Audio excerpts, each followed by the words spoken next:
So, naghiwalay kami ng wife ko. Tapos, nagsunod-sunod yun eh. Wala akong trabaho. Kasi nag-resign ako sa work noon eh. Then, yung kotse namin. So, nawalan ako ng kotse. Bahay, wala. So, naalala ko pa yung... May pinapanood kasi akong TV series ni Daniel Padilla. Nalimutan ko yung title. Mayaman siya. Tapos may time, nagbabike na lang siya. Tapos nung nagbabike ko, naalala ko, para pala ako si Daniel Padilla. Pero mas kamukha ni Dennis. Dennis ano? Padilla.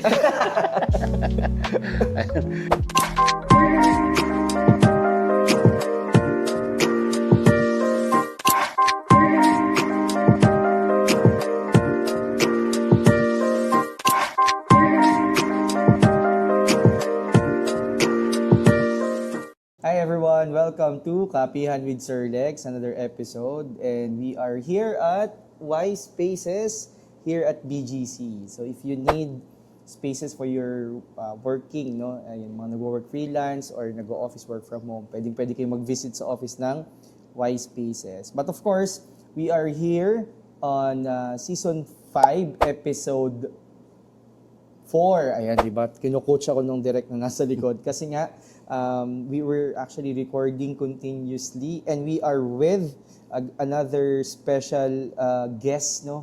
A good friend from several communities that we shared with.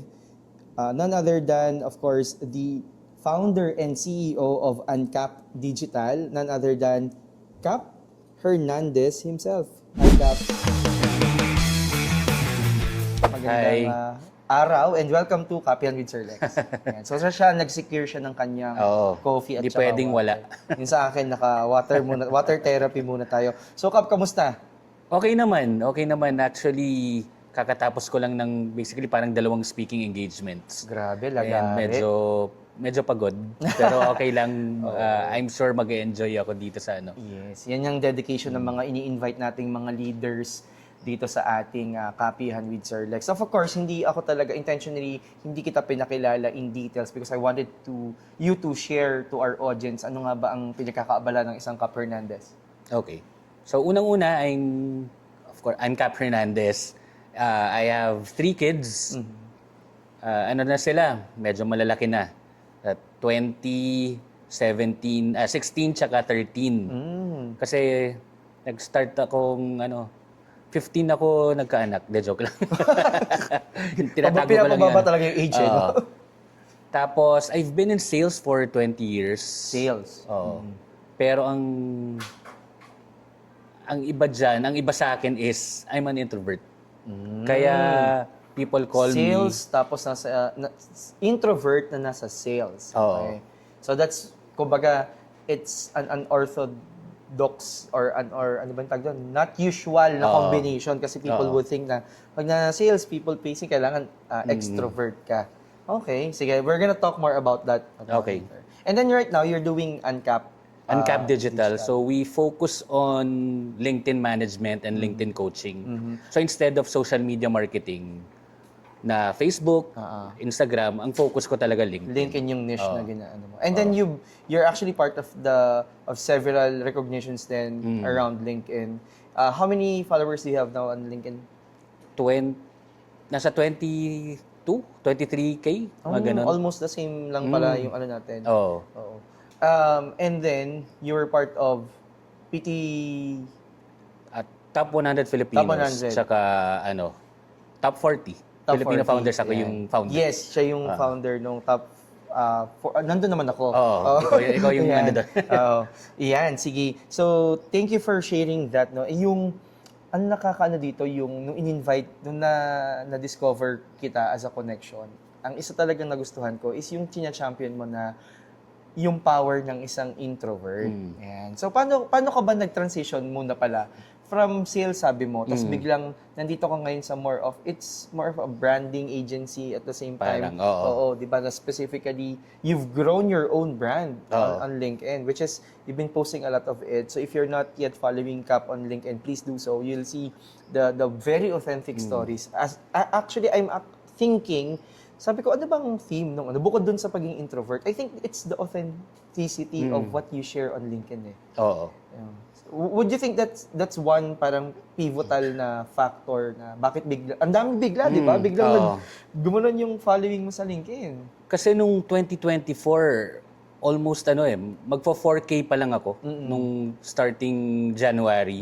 Pero ngayon yun, parang times 5, more than times 5 na. In less than 2 years. In less than 2 years. And do you think, yun nga, yung posting ba? O... Yung posting, tapos ang dami nakaka-relate, may mga nagme-message sa akin na, Kap, introvert din ako, baka matulungan mo ako. So you really capitalize I've on been that. learning a lot from you. You've been capitalizing on that. And you've written also books about it. Yung first book mo, which I have a copy, is entitled Quiet Confidence. Quiet Confidence. Pero And 2017, I wrote a quick guide na Selling for Introverts. Doon nang galing yung Quiet Confidence.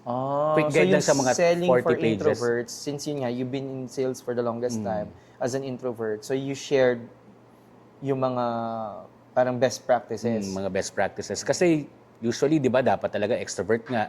And isang reason ko rin nga bakit ako nagtuturo or nagwo-workshop, nagte-training, kasi more than 15 years ago when I joined Unilever Philippines, sinabihan ako ng boss ko. Sabi niya, Kap, ang tahimik mo, no? Paano ka makakabenta? Kasi mga salespeople, mga mga life of the party, maboka. So again, paano ka makakabenta? Ayun, yung mga natutunan ko after that, yun yung mga sineshare ko sa mga introvert. So, was it like a wake-up call for you or hindi naman? Like a tap lang na parang, nga no, masyado akong tahimik. Pero you're not basically changing yourself because of that eh. Sabi ko nga, you're capitalizing on I can still remember when I attended your Alpha TV, di ba? Yung sinasabi mo na this is a superpower. Being an introvert is a superpower. It's not something na, introvert, you're less than an extrovert. May ganun kasi nature eh. Yun yung ganung feeling notion, ng iba. rather. Yun yung So, talaga, using your strengths yung tinuturo ko. Kasi, yun nga, may time dati na pine-pressure ako na, dapat maging parang extrovert ka, gayahin mo yung teammate mo. Hindi ko kaya eh. Parang I can only do so much. So, ang ginawa ko, instead of talking 100% of the time sa client, ang ginagawa ko, more on questioning.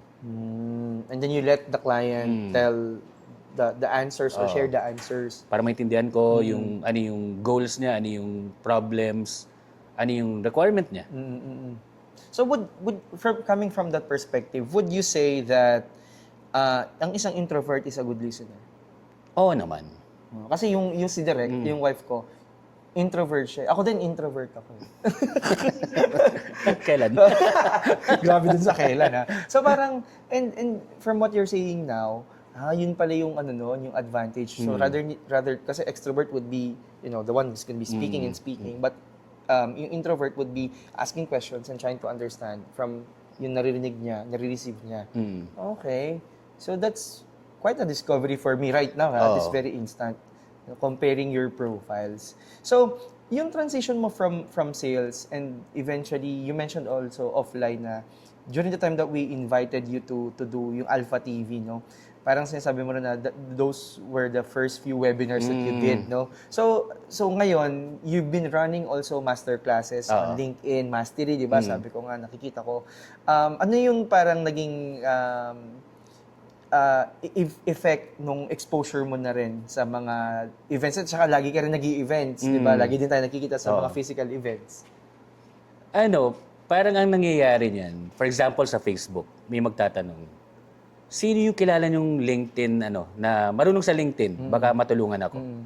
Most of the time, ako yung na-mention. I also mentioned you in some of the posts, right? Ayun. So, yun yung isang nangyayari ngayon. Tapos, may isang time pa, naalala ko isang event siya, nag-yacht party. So, 3-day, event. May lumapit sa akin, Kap, ikaw ba yung sa LinkedIn? Yung as in yung Kap sa LinkedIn, no? So, baka pwede mo kami matulungan. So, ganun nice. yung impact. And this is by being, yun nga, sabi ko nga, authentic dun sa mga posts because it's relatable. Ayan. Dun sa previous work mo, kumbaga parang somehow natap ka na ito dapat mag-change ka, but you never change. You find something that you can capitalize based on who you are, your profile in general. So for those people who would want to build their brands, no, we're not saying na parang very specific to those introverts, but to build their brands in general, ano yung pwedeng masuggest mo coming from what you've experienced by far? Ito yung biggest na parang yung nakatulong talaga sa akin. Back in 2023, gulong-gulo pa ako noon, hindi ko alam kung ano yung gagawin ko. So, ang dami kong gustong aralin, dami kong inaaral, dami kong gustong gawin. Tapos yung isang friend ko, nasa siya, top 30 Filipinos, PT 30. Sinabihan niya ako, Kap, ang gulo mo, ang dami mong gustong gawin, pero parang wala kang direksyon, mag-ikigay nga tayo. After that Ikigai session, I found out, we realized na yun, I'm good in sales, pero I love teaching. And you're an introvert. And I'm an introvert. So ano bang kailangan ng mundo? Someone who teaches other introverts how to sell. So yun na yung naging ko, parang nga no. After that, doon ako nagsimula. Yun yung brand very mo, first step talaga. And then from sales, nakakatawa yung parang biglang brand expert. Kasi I love how you play with words. Like for example, yung mismong branding mo, cap tapos uncap potential, di ba? Basically, you're helping people to uncap their untapped potential. Parang gano'n. Now, let's talk about lifelong learning. No? You mentioned about, yun nga, there was a point in 2024 na you've been taking a lot of courses. So, ngayon, how do you... Can you walk us through about your lifelong learning journey? Nung nagsa-sales ka ba? Are you taking like courses? Of course, siguro may mga mentors ka dyan. Can you give us a walkthrough about how was your lifelong learning journey by far? Pwede ko pang simulan to after nung college. Sure. Sige. Please. Nung college kasi, course ko music. Music. What school, sorry? UP. UP, okay. So, percussion yung major ko. Grabe, may ganun pala. Okay. Okay. Hindi kasi parang music has ang major mo percussion. Ano ba yung percussion? Yung Mga drums. Okay. Mga ganun. Mga... So you had that degree. Tapos, something happened. Yung girlfriend ko ng 2 years, nag-break kami. Sobrang yaman kasi nung girlfriend ko na yun. Parang dad niya president ng Pepsi dati. Yung tipong yung bahay nila may tawag dito? Vending machine ng Pepsi. Oh, wow. Ganun kayaman. So, parang sinasabi, anong mapapala mo dyan? Parang musician. Ganon. Grabe, parang pelikula. Parang pelikula talaga. So ako, parang sa galit ko, sabi ko, magko-corporate nga ako. Pero wala akong alam eh. Music lang alam ko. So ang ginawa ko, kasi nabasa ko yung libro ni Robert Kiyosaki na importanteng skills, sales, finance, accounting, ganon. So nag-sales ako. Okay. Sa isang agency ng Citibank. Okay.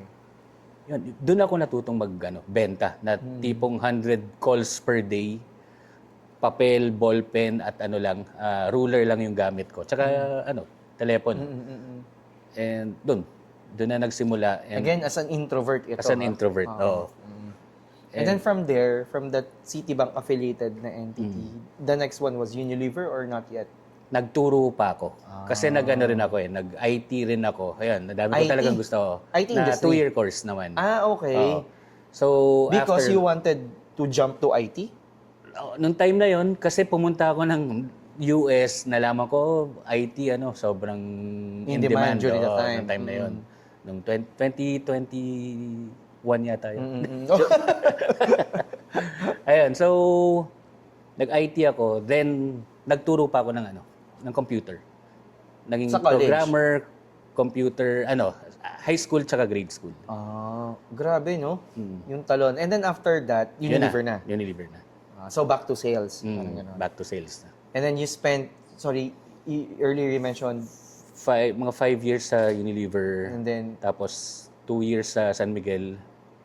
Then IT company, digital marketing. pero hindi ka na umalis sa sales. Hindi na. It was the Kahit nga nung country manager ako nung after pandemic. Basically, bebenta pa rin ako eh. Talagang Oo. yun na yung parang, kumbaga, it was in your DNA to do that, no? Parang naturally. Okay. So, along those, you've taken some short courses. Definitely, yun nga, sabi ko nga, mentors probably is not nothing new naman to you, no? Dun sa mga nasubukan mo na lifelong learning na modalities and whatnot, ano yung pinaka-effective para sa'yo in the last couple of years that you've been practicing? Ano lang talaga, more on books. Books Tsaka, ka. Mm. dami kong natutunan sa sa YouTube. YouTube. Hanggang ngayon. AI pa lang, grabe. Oo, oo, oo. Ngayon, iba na kasi Oo. AI. Lagay mo yung link ng YouTube sa AI. I was promoting even without the yung notebook LM ni Google, talagang sobrang Iba na talaga. sulit na sulit yung ilang prompts mo doon. Maya-maya, parang kaya mo nang maintindihan yung mga bagay-bagay. Unlike before, of course, nakwento lang naman to sa akin ng tito ko nung wala pang internet, di ba? So yun. Okay. So right now, what keeps you busy? So I think you're doing also master classes and all that. So, I try to have my LinkedIn Mastery workshops every month. So, last Thursday of the month. Tapos, I do talks din. And, yun, mga LinkedIn management clients ko. So LinkedIn, branding, ganyan, sales. Oo. So if for example there are like young people in this particular video watching, listening na gusto kang i-invite, they could actually reach out to you via LinkedIn. Oh, of course. LinkedIn or Facebook. Hanapin nyo lang Cap Hernandez. And of course, you've been also busy managing a community, di ba? Oo. PGA. Tama PGA, ba? Philippine And- Graphic Artists. Yes, Philippine Graphic Artists. How many people are in the community right now? Ano na, 197,100 plus. Grabe. Bilang na bilang. So, yung 197 na yon, pag nagpa-send tayo na nagpipiso sa GCash, 197,000 pesos kaagad yun. So, pag Sayang. 10 pesos, Oo nga. oo, di ba? Hindi ko naisip yun. Pero, Oo nga, no? you know, I think you've been doing also a lot of things for the community and yun nga, isang initiative was the top 40 Filipino founders on LinkedIn. Yan. And kailan ba yun? Last time it was October no? So are you opening it again? Again, this year. This year. So, malamang mga September or August yung start ng nomination. Pero I want to have a face-to-face event muna. Ay, Sana. Pwede dito sa Y Spaces, pwede natin Oo nga. kausapin. Sige. Napaka ng Y Spaces for communities, no? Sige, sige. Na walang halong kasi very dali nilang kausap. Basta for the community. If you have really a certain purpose why you're doing the event, they could accommodate you, no? I'm not saying na yes palagi, pero you could, reason with them. Yan. Ano yung mga discoveries mo or siguro from what you're sharing in your workshops, if you could share, no? Top things na parang mga myth busters when it comes to introverts na nasa selling or in any industry in that particular matter. Parang ano yung mga akala nyo ganito kayo, pero yung totoo, ito talaga kayo. Kasi baka kailangan nilang marinig to from you who experience and who's been championing, teaching people of the same profile. So if you could share, baka mas maging eye-opener yun sa kanila. Ang akala ng marami ng introvert is equal to being shy. Pero hindi. Kasi may mga extrovert na mahiyain. Okay. Do you agree? Okay. Oo, ako shy type ako eh. Kala ba introvert ka? Pero ano talaga yun? Ano yung parang, ano yung More truth on, behind that? mga introvert talaga more on Energy ba siya? Yung energy to socialize ba? Meron akong tatlong tanong, sana maalala ko. Do you want to spend time alone most of the time? Pangalawa, ano nga ba yun? Do you get your energy from spending time alone? Then, hindi ko na maalala yung isa. Pero yung favorite question ko, during a party, are you looking forward to the party after the party or nag-iisip ka na ng excuse para makauwi? So if the answer would be yes dun sa mga questions Ikaw na yun, extrovert. Pero pag nag-iisip ka na ng excuse, introvert. Para makaalis. Okay. Ayun. So it's not about being shy. It's basically how your Yung energy energy. flows. Okay, that's one. Ano pa yung mga usually na na-encounter mo? From the stories that you've been hearing from your students. Maganda rin yung ganun yung parang narinig mo, ay ganon, ganyan. Sila mismo kala nila dahil introvert sila, mahihain sila. Yun na yun, parang End of story na oo. usually. Pero hindi. Kaya actually ang ginagawa ko sa mga talk ko rin, nagsha-share din ako ng parang mga limiting belief buster. Buster yun, naman yung ganun. Tapos, meron din akong sineshare na yung favorite halos ng maraming introverts, yung confidence table na Confidence sineshare ko. table. Oo, yun yung tawag ko, pero natutunan ko yan kay Tony Robbins. Na Yung author din, author-speaker din. Oo, No? author-speaker. Ano yung confidence table? So parang matrix siya? Para siyang kunwari, nagda-doubt ka na magaling ka magsulat. Ang kailangan mong gawin lang is mag-isip ka ng mga proof or evidence na magaling ka magsulat. So, imagine a table na wala pang legs. So, isip ako ng kunwari, nanalo ako ng contest nung college ako. Writing contest. Okay. So, may isang leg na yon. Kaya Hanggang mapuno confidence mo yung table, legs. so parang gantong table, tapos parang yung that would support para mabuild yung confidence mo. Iisip ka para malagay mo dun sa mag-stable, table. So mga Yan. 4 items yon. Oo. At least 4. Pero, hindi yun yung tawag doon ha. Ako na lang nagpangalan doon. Hindi ko na maalala kung ano yung tawag Ni Tony Robbins. Ni paring Tony. Oo. Magkasama ba kayo kanina? Sige. Maganda yun confidence table. So pag nagda-doubt ka na, iisipin mo, table na walang legs or support, and then you will have to think about support. Kaya nga support, no? Para mapatayo mo yung table. Okay. Na once na marami ka na maisip, or at least 4, stable na. Parang, correct. okay, game na. And so far, when it comes to the people that you've helped with this mga master classes, ano yung mga parang profile? Kunwari, I think you've also been helping one fellow dun sa community natin sa top 100, sila Miss Faith, di ba? Yan. Na they've also seen the value of being visible in social media. Not exactly content creation, but really just in the niche sa LinkedIn. Yan. So usually mga done for you clients ko, mga mga coaches, mga business owners. Pero most na students ko, coaching clients, naman mga freelancers. Or workshop attendees. Usually mga freelancers naman. And talagang parang nare-realize nila na madali lang pala. Lalo na yung mga tinuturo ko. Parang may nagsabi nga isang community, nagtuturo siya ng mga OBMs. So in-invite niya ako to give a talk sa batch niya. Sabi na parang after nun parang ang dali pala. Ang dali ng mga frameworks mo. So you're really more into frameworks din. May mga frameworks, may mga So after nun, parang simple lang. Oo.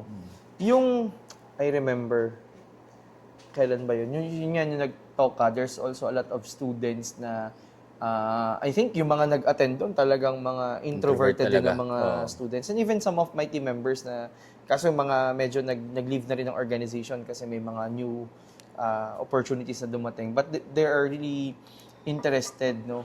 I think nasa Alpha TV pa naman yung ni Cap na yon. You can check for that. Hanapin niyo lang dun sa search button na. Pero papalitan na daw niya kasi hindi siya ganun ka satisfied sa quality. Parang binabasa ko lang halos nun. Tinesting niya lang yun. Nag-practice na. Pinag-practicean niya yung Alpha TV. Pero very much willing naman daw siya na to update that. So yun. So ngayon, how do you keep on parang being relevant? No? Kumbaga parang sa perspective mo as someone who's into branding, medyo creative na din yung yung headspace mo ngayon, you have your own agency. What's your position when it comes to the use of AI in the work that you do now? Rin kasi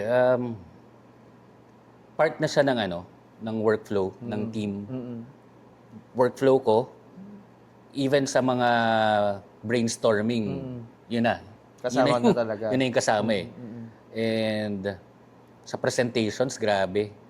Yung gagawa ng slides, kung dati ginagawa kong slides, umaabot ako ng ilang oras. Yun talagang mga tao na umabot dun sa era na yun. Because I talked to Ed Fermalo of Frankie's. Yan din yung isang use case na niya. Siguro, kasi nandun tayo sa era, nandun tayo, napag-abutan natin yung talagang duduguin ka bago ka makagawa ng slides. And not only yung slides, yung bagang really hitting kung yung message na gusto mong ibigay. Pero ngayon, just a few prompts.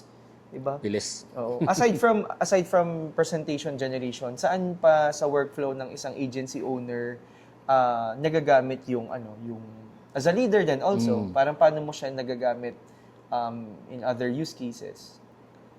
Mga ano rin, sa content ideas, Brainstorming ng of course, content ideas. even sa caption, yun na rin, parang tumutulong na rin. Parang, ang ginagawa ko, of course, magsusulat ako. Then, papadagdagan ko, papaayos ko. Papa-enhance mo. Oo. Tapos, How part about na like the talaga business model, for example? Ako kasi parang minsan challenge ko yung business model namin. Parang I feed yung Gen AI about business model. Pag minsan nagda-doubt ako sa parang tama ba to? Kasi syempre the world is changing very fast. Minsan you don't have really time to like ask people, do the survey, but of course with the use of the tools. Like yung mga ganon, yung parang hindi mga unconventional, meron kang na-experience by far. meron. Actually, nag-rebrand kasi ako ng... Ayan, I was about to ask. Kasi Ayun. alam ko hindi yan yung dating ano mo, di ba? Dati siyang, Ano naman, Uncapped Digital oo, Marketing Inc. Oo. Pero ito yung logo. oo, Ginawa ko na lang siyang parang C na may cap pa rin naman. oo. Tapos, Kasi play of words, the cup, na cup, tsaka cup na, na okay. ganun. Tapos simple na lang. Para ito kasi hirap i-drawing eh. Yun, parang madaling maalala. Ang sabi kasi sa akin ng business coach ko, now na nag-rebrand ka, dapat mag-expand ka rin ng services or Kasi improve parang mo. anong point nung rebranding kung walang, kung walang- something na bago. So ang ginawa ko, yun, with the help of AI, instead of LinkedIn lang, naisip ko na, what if ituro ko at gawin ko for my clients yung ginawa ko talaga since 2024. Nag-LinkedIn ako, nag-podcast, nag-webinar, yun, sa webinar mo, para ma-build ko yung, Yung brand. Yung brand, yung thought leadership. So yun yung parang part na ng services ko. Yung either part yung of the coaching clients rebranding. ko, pag tutulungan ko mag-podcast, or kami mismo yung parang magpo-produce. So nag-expand na pala yung ano. Now that you mentioned itong mga bagay na to about thought leadership and whatnot. So for leaders, aspiring leaders who are listening, watching, how do you, or what is your position when it comes to doing all of this, becoming visible, building your own brand, to yun nga, parang getting the credibility as a thought leader or a practitioner in a very specific niche or kung saan mang industry or function. Parang sa tingin mo ba, kailangan talaga maging visible? Or it's still something optional for you? For me, dapat talaga maging visible. Kasi once you're visible, magiging credible ka. And once na credible ka, kasunod nun, opportunities. And I think that's what happened to your story. Oo. Nagugulat kasi ako. The reason why I ask kasi, syempre, younger people would be supposedly be more active into this kind of, like for example, like established leaders like Sir Eugene Acevedo. Nag-start lang siya, nag-meet kami for yung mentorship ko, parang inaano nga niya, kung dami mong followers, kasi parang 10,000 plus, siya parang 1,000, 2,000. Tapos ngayon, ang niya, 70,000 na, tapos ako 20,000. Tapos top voice pa yata siya. Top voice siya sa LinkedIn. So, kumbaga parang yung a man of that stature is making himself visible for some reasons, for some purpose. So, kaya tanong ko nga, is it coming from you who owns an agency, who teach branding, is it optional or not? For me, hindi na Hindi na optional. optional, no? Talagang na. Regardless if you are an entrepreneur or hindi, no? Kasi ngayon parang mas nakaka-relate ka or connect ka pag may mukha na yung brand. Correct. So founder brand yung tawag, di ba? So yun na yung tawag ngayon. Parang mas madaling makarelate or even mag-lead generation, madali rin. Kasi nga, Oo. personal mas Pero sorry I have to mention, parang nakita ko kasi yung time na nag-start ka nung nagkakilala tayo. Tapos parang ngayon, I can feel, I can sense, I don't have data. Parang feeling ko mas madali, parang mas maluwag yung pasok ng client sa'yo ngayon. Compared sa nung unang-una na Oo. Sobrang kasi ngayon may mga nagme-message na talaga na Parang kahit hindi ka walang oo. push na Minsan Sunday may nag-message eh. Tapos Tuesday naging client ko na. Oh, wow, grabe. Nag-meeting kami Monday, Tuesday nagbayad na. Wow. So ganun. Grabe. Parang Pag may GCash ako, sige, send ko sa'yo. Para Sige. pag Pero, ang gusto kong i-highlight, balikan ko lang yung authenticity. Kasi nakita ko yung mga post mo. Kumbaga parang not only dun sa business, you're also posting some very vulnerable posts about you, your journey, as a person, as Cap, personal. Paano mo nagagawa na maging vulnerable? I mean, don't you have any fears na, syempre, hindi naman lahat ng tao would always empathize with you. There would be people na parang, yung pala si Cap, ganito pala yung story niya, blah, blah, blah, blah, blah, blah. So, ano yung nasa headspace mo when we're posting this kind of very authentic stories? siguro nasa point na ako na parang sorry sa term pero parang wala na akong pakialam kung anong sabihin ng iba. Ang importante, na-share ko yung story ko at maka-inspire. Kasi nung nag-post ako about my rock bottom moment, ang daming parang yun yung parang para sa akin viral, nag-viral. Yes. Kaya ako natanong kasi nandun din ako nakikita ko. Kaya pero parang sabi ko, ano kaya yung nasa isip ni Cap during that time? Parang gusto ko lang talagang maka-motivate. Kasi nung time na yun, sobrang down na ako na feeling ko, ano ba mangyayari sa akin? Parang wala nang mangyayari. Okay na ba ikwento ko ano nangyari? Sure. Ayun. So, naghiwalay kami ng wife ko. Tapos, nagsunod-sunod yun eh. Wala akong trabaho. Kasi nag-resign ako sa work nun eh. Then, yung kotse namin, so nawalan ako ng kotse, bahay, wala. So, naalala ko pa yung, may pinapanood kasi akong TV series ni Daniel Padilla, nalimutan ko yung title.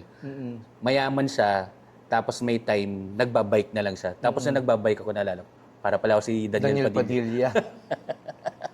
Pero mas kamukha ni Dennis. Dennis ano? Padilla. Ayun, so,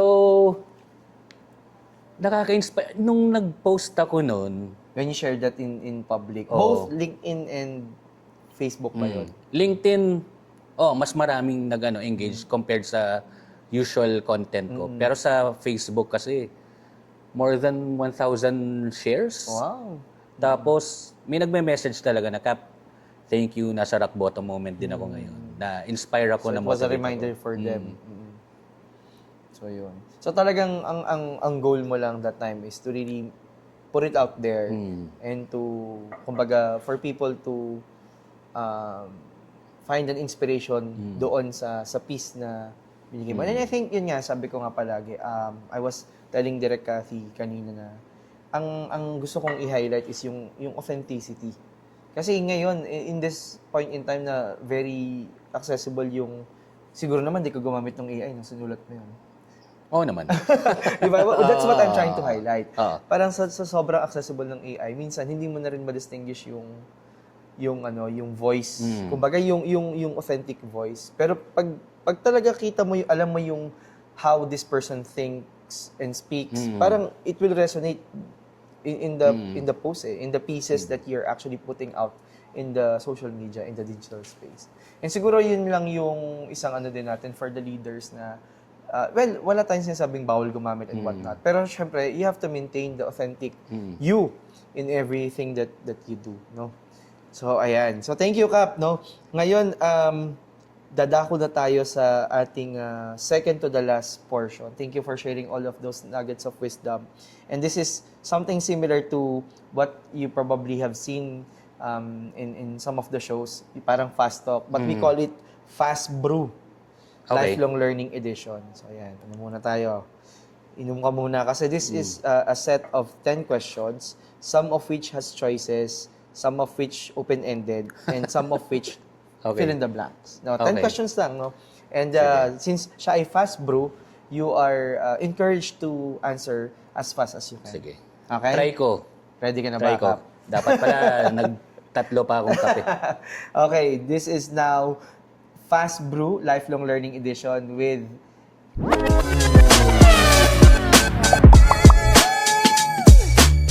Cap Hernandez. Ready ka na ba, Cap? Game. Alright. Question number 1. Morning learning or evening reflection? Morning learning. Books or conversations? Books. Theory first or practice first? Practice first. Best teacher, failure, mentor, experience, success. Experience. One habit that keeps a leader learning. Reading. One discipline outside business that shaped how you think. Sales. Outside business. One skill every future leader should develop. Sales. Yan. One thing successful leaders must unlearn. Yung mga dapat na nilang pakawalan. Oo. Kahit successful na sila or gusto nila maging successful, kumbaga. Yung doubt nila na parang yung nagsastop sa kanila for being visible. Okay. One question every leader should ask more often. How can I improve? So, complete the sentence and this is the last. Lifelong learning is blank. Removing your or uncapping your potential so that you'll be limitless. Yun. Thank you so much. So, that is Fast Brew Lifelong Learning Edition with Cap Hernandez. So, yan. And now we are going into the last portion wherein we ask our guest yung top 3 lessons learned from your story, ganyan, just to wrap it up, top 3 lessons learned that you want to share to our audience, to our fellow lifelong learners out there. First, siguro is lagi tayong may limiting belief. So ang kailangan mo lang gawin is to really think about ano ba yung empowering reframe or yung confidence table nga para you'll be able to push through or do what you need to do or achieve what you want.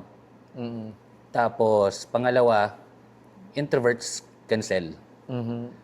Third is of course dapat magbasa, dapat wag kang papayag na parang yung okay na to. Yung mindset na gano'n, okay na to. Alam ko na to. Dapat talagang yung mindset mo always learning, always na gusto mong mag-improve.